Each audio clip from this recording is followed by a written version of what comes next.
Trinamool Congress IT cell മേധാവി പ്രതീക് ജെയിന്റെ വീട്ടിൽ നിന്ന് ED റെയ്ഡ് നടത്തിയതായി തന്നെ വിവരങ്ങൾ പുറത്തുവന്നിരിക്കുകയാണ്. ഇതോടൊപ്പം തന്നെ പ്രധാനപ്പെട്ട പാർട്ടി രേഖകളും ഫയലുകളും ഹാർഡ് ഡിസ്കുകളും അടക്കം ED പിടിച്ചെടുത്തു എന്ന് ആരോപിച്ചുകൊണ്ട് ബംഗാൾ മുഖ്യമന്ത്രി മമതാ ബാനർജി ഇപ്പോൾ രംഗത്ത് വന്നിരിക്കുകയാണ്.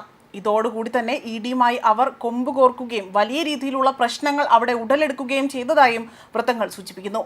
മമതാ ബാനർജി പോലീസ് ഉദ്യോഗസ്ഥരുമായി എത്തുന്നവരെ അവിടെ സമാധാനപരമായിരുന്നു റെയ്ഡുകളെന്നും ED ആരോപിച്ചു. അതുപോലെ തന്നെ കൽക്കരി കള്ളക്കടത്തുമായി ബന്ധപ്പെട്ട കള്ളപ്പണം വെളുപ്പിക്കൽ കേസുമായി ബന്ധപ്പെട്ട് അത് ആരോപിച്ചുകൊണ്ടാണ് ഇപ്പോൾ രംഗത്ത് വന്നിരിക്കുന്നത്. ED ആകട്ടെ പ്രതീക് ജെയിന്റെ വസതിയിലും അതേപോലെ ഓഫീസിലുമാണ് റെയ്ഡ് നടത്തിയിരിക്കുന്നത്. ബംഗാളിലെ കൽക്കരി കള്ളക്കടത്തുമായി ബന്ധമുള്ള ഹവാല ഇടപാടുകൾ ഇതിൽ കോടിക്കണക്കിന് രൂപ നൽകി എന്നതാണ് ED ഇപ്പോൾ ആരോപണം ഉന്നയിച്ചിരിക്കുന്നതും. ബംഗാളിലെ ഭരണകക്ഷിയായ തൃണമൂൽ കോൺഗ്രസിന്റെ രാഷ്ട്രീയ കൺസൾട്ടന്റായും അതുപോലെ IT സെൽ മേധാവിയായും മീഡിയ സെൽ നോക്കുന്ന വ്യക്തി കൂടിയാണ് ഇപ്പോൾ ഇതിൽ റെയ്ഡിൽ പെട്ടിരിക്കുന്നത്. മാത്രമല്ല ഇവിടെയാണ് ED റെയ്ഡ് നടത്തിയിരിക്കുന്നതും. അതേപോലെ സോൾട്ട് ലോക്ക് ഓഫീസിലടക്കം ഇപ്പോൾ വലിയ രീതിയിൽ റെയ്ഡുകൾ നടത്തിയതായും ഇവിടെ വിലയിരുത്തൽ പുറത്തു വരുന്നുണ്ട്.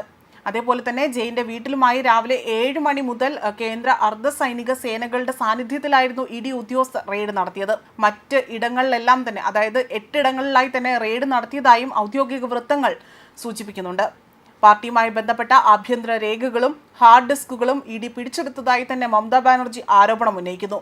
പാർട്ടിയുടെ രേഖകളും നിയമസഭാ തിരഞ്ഞെടുപ്പിനുള്ള തങ്ങളുടെ സ്ഥാനാർത്ഥികളുടെ വിശദാംശങ്ങൾ അടങ്ങിയ ഹാർഡ് ഡിസ്കുകളാണ് ED പിടിച്ചെടുത്തിരിക്കുന്നതെന്നും ഇത് കേന്ദ്ര ആഭ്യന്തരമന്ത്രി അമിത് ഷാ ആണ് ഇതിനെല്ലാം പിന്നിലെന്നതാണ് ഇപ്പോൾ മമത കുറ്റപ്പെടുത്തി അല്ലെങ്കിൽ ഒരു ആരോപണമായി തന്നെ ഉന്നയിച്ചിരിക്കുന്നത്. കേന്ദ്ര ആഭ്യന്തരമന്ത്രിയുടെ ഏറ്റവും നീചമായ പ്രവൃത്തിയാണിതെന്നും ബംഗാൾ മുഖ്യമന്ത്രി ആരോപണം ഉന്നയിച്ചു.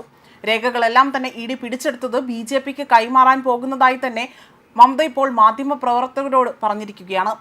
മമതയാകട്ടെ റെയ്ഡ് സ്ഥലത്തെ സന്ദർശനം ഭരണഘടനാ വിരുദ്ധവും അതുപോലെ കേന്ദ്ര ഏജൻസിയുടെ അന്വേഷണത്തിലെ ഇടപെടലുമാണ്.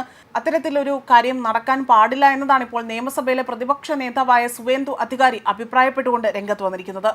മാത്രമല്ല മുഖ്യമന്ത്രിക്കെതിരെ ED നടപടിയെടുക്കണമെന്ന് തന്നെയാണ് അദ്ദേഹം ആവശ്യപ്പെട്ടിരിക്കുന്നതും. ന്യൂസ് ഡെസ്ക് കർമ്മ ന്യൂസ്.